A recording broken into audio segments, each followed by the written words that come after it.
le parcours des glucides dans l'organisme, digestion et transformation en énergie.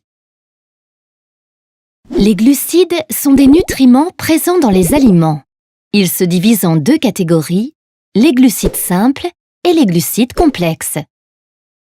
Les glucides simples sont des petites molécules, comme le lactose, présent dans les produits laitiers, le glucose, le fructose et le saccharose, présent par exemple dans les fruits et les légumes.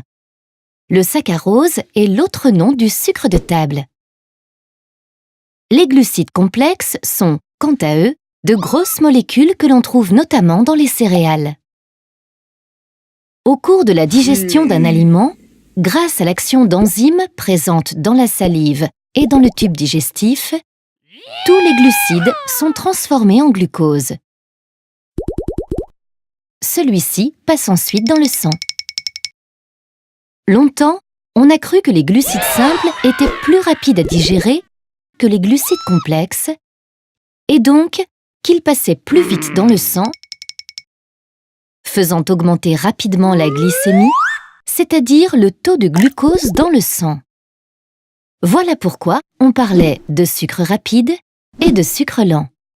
On sait aujourd'hui que l'index glycémique des aliments, c'est-à-dire la vitesse de digestion des glucides qu'ils contiennent, varie en fonction de plusieurs paramètres, comme leur structure physique.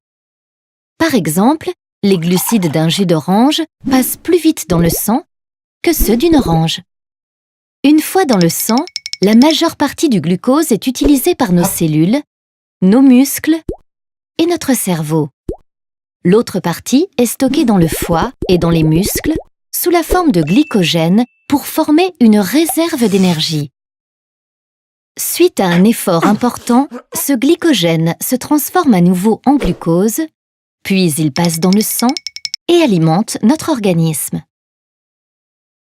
Dans les muscles, une réaction chimique transforme le glucose en énergie directement utilisable par les muscles pour permettre la contraction musculaire et donc le mouvement.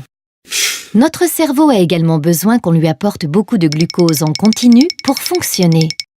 En effet, lorsque notre corps est au repos, le cerveau consomme 60% du glucose présent dans notre organisme. D'après les recommandations françaises, les glucides doivent représenter plus de 50% de notre apport quotidien en énergie, car ce sont eux qui font carburer notre corps et notre cerveau. On peut donc rester gourmand tout en évitant les excès.